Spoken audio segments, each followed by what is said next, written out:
Bonjour et bienvenue pour cette nouvelle vidéo qui est consacrée à la Thaïlande. Alors la Thaïlande pourquoi? Parce que justement beaucoup d'entre vous se manifestent en ce moment pour venir résider en Thaïlande et c'est une très bonne chose. Pourquoi? Parce que j'y vis déjà moi-même et je peux vous dire que je savoure chaque moment, vraiment.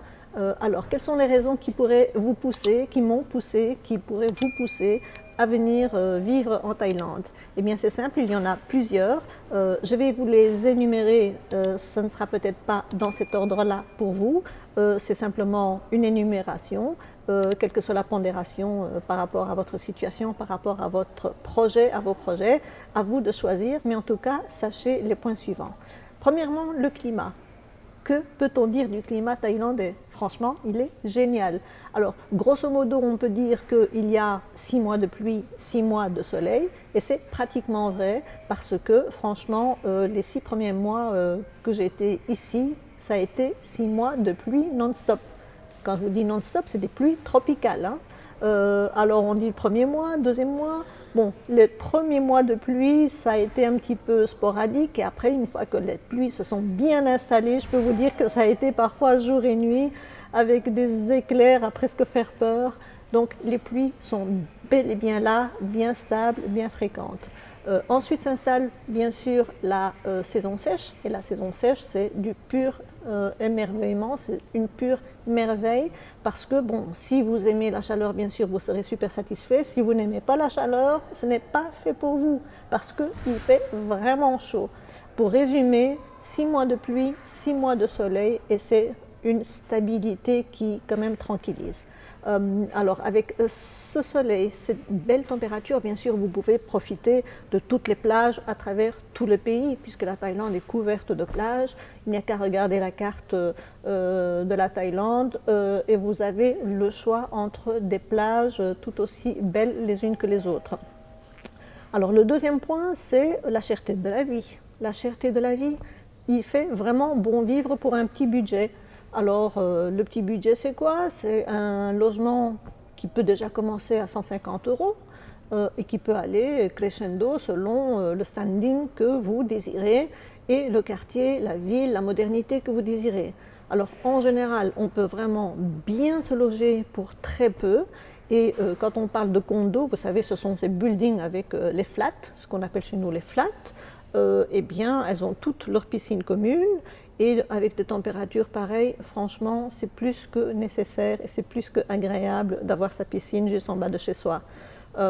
Alors, Bangkok est différent de Pattaya, Pattaya est différent de Phuket et ainsi de suite. Donc, à vous de faire un petit peu votre prospection et n'hésitez pas à nous contacter de toute façon si vous avez besoin d'une information plus détaillée pour l'une ou l'autre région.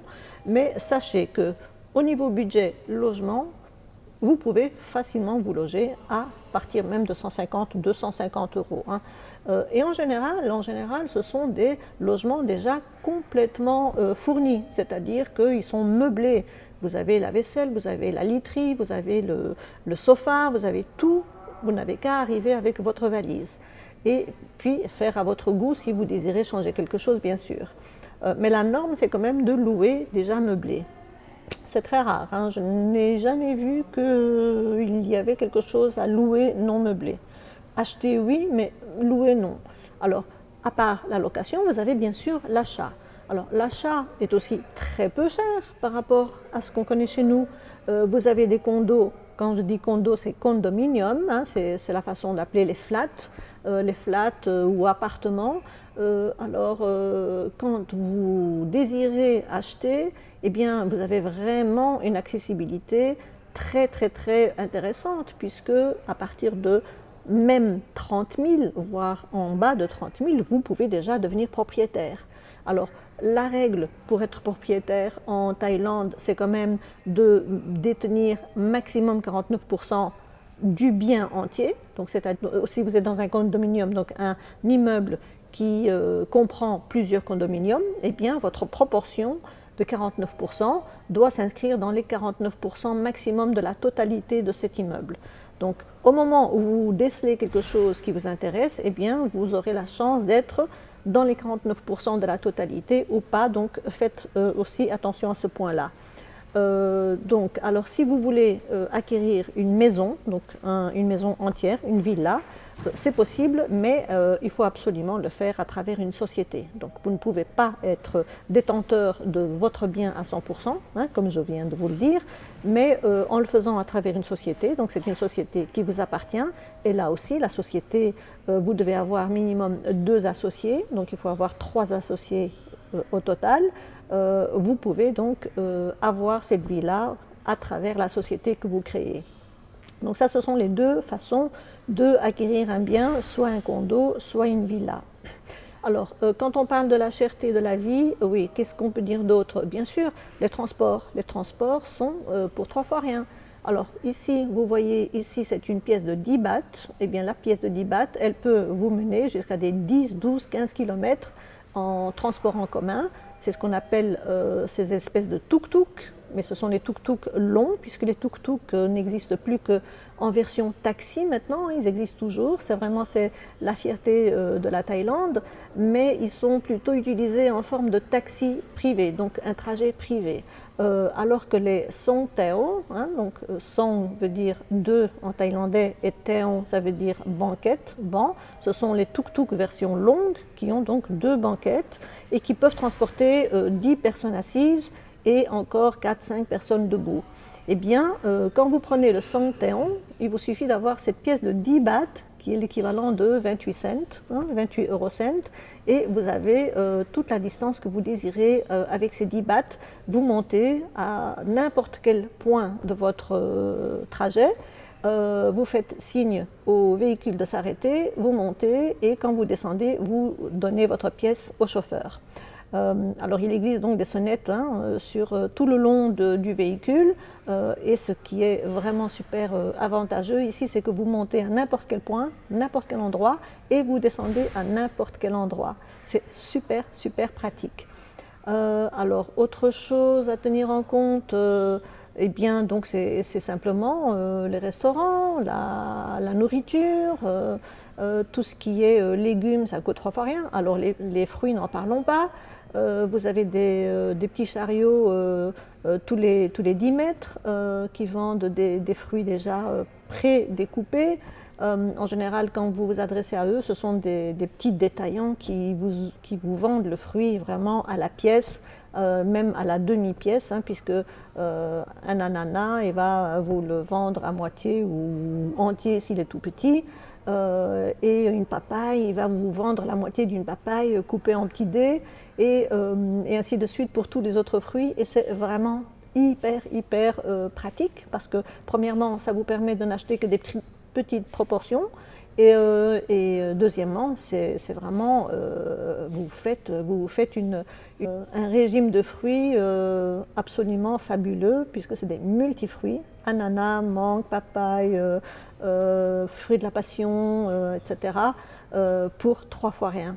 Alors le transport ici à Pattaya ou là à Bangkok, c'est complètement différent. À Bangkok, vous avez le métro aérien et le métro souterrain. Alors les deux n'ont pas le même système. Le métro aérien vous permet de voyager toute une journée avec un seul billet qui vous coûte 140 bahts, donc l'équivalent de à peu près 3,50 €. Et le métro, vous le payez à la pièce, c'est un jeton que vous payez pour chaque trajet. Ils sont super fréquents, donc la fréquence des passages est vraiment très satisfaisante et d'une modernité à faire pâlir nos bêtes métros occidentaux. Hein. Il faut aussi le dire. Alors l'autre aspect qui pourrait vous intéresser, franchement, et c'est cet aspect-là sur lequel je suis séduite, c'est la zénitude. Ici, c'est vraiment le pays de la zénitude, c'est-à-dire vous connaissez ce slogan, dire vivre et laisser vivre, eh bien c'est vraiment le cas. Il y a une cohabitation extraordinaire entre voilà, tous les styles de personnages.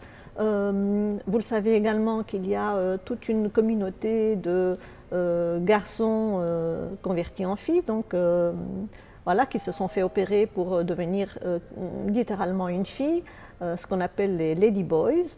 et ça se passe absolument dans l'acceptation la plus totale. Ils ont leur place à part entière, ils ont la place dans la société sans qu'on les regarde de travers.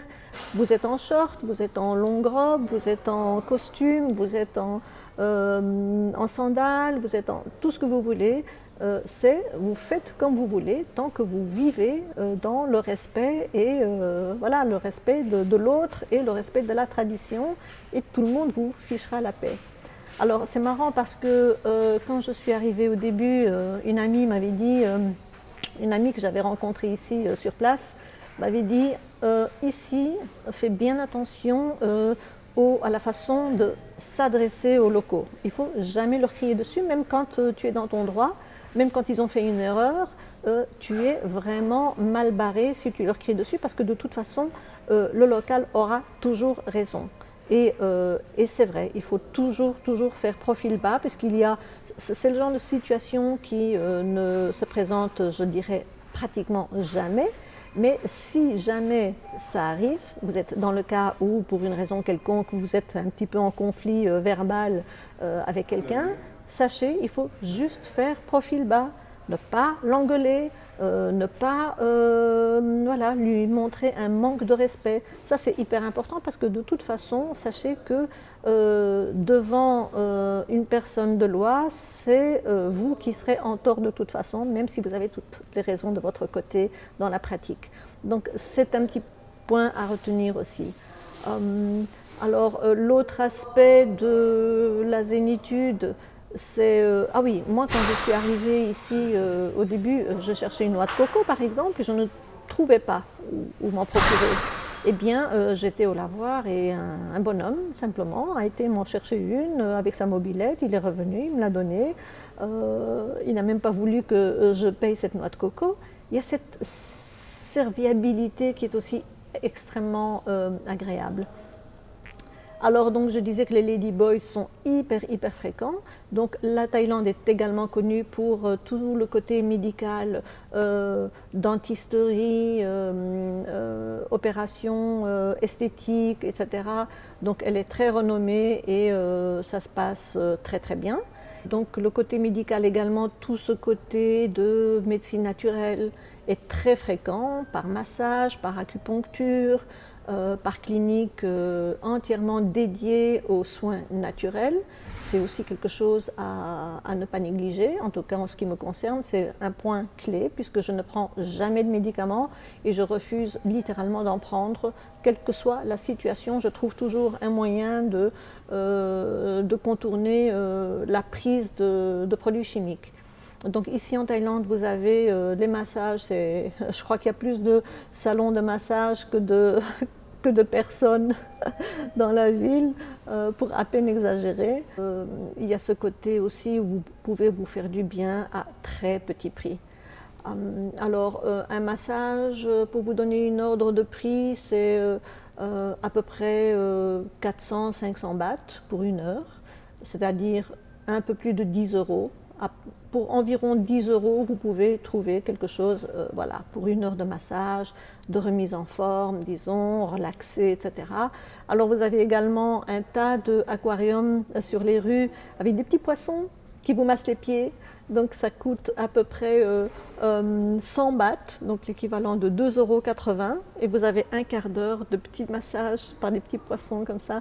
Et je vous assure que ça marche vraiment, hein, parce que j'avais la plante des pieds complètement avec le soleil, le sable, etc. Complètement en pelure, je dirais. Et puis alors j'ai fait une séance de ce petit aquarium de poissons. Ça a été fabuleux. Et puis même, au bout de 15 minutes, j'ai voulu étendre un peu, c'était trop agréable. Et ni une ni deux, c'était un ladyboy, donc très charmant, vraiment, on dirait une fille complètement.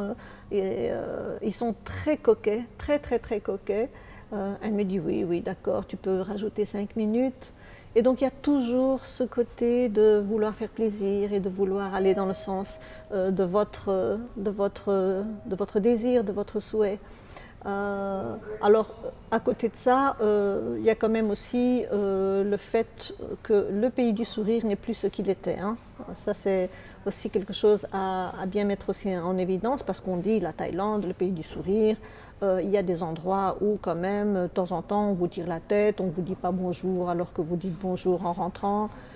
Ça peut arriver, hein. Donc ce n'est pas le monde des bisounours non plus. Alors, les voitures. L'achat de voitures est quelque chose de très coûteux.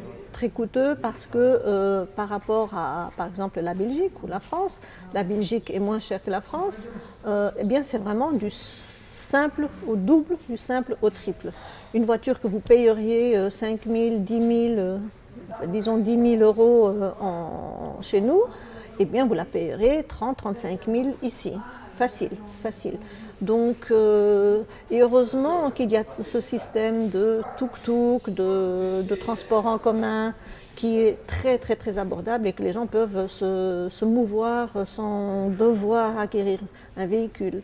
Donc ça c'est quand même quelque chose. Et puis l'essence n'est pas chère non plus. L'essence est à environ 90 cents le litre. Alors que j'ai vu les derniers mois en Europe, c'était près de 2 euros. Donc c'est quand même 2 fois et demi plus, pratiquement. Alors voilà, pour les visas. Parlons un petit peu des visas, puisque si votre désir... Oh, mais il fait tout noir ici.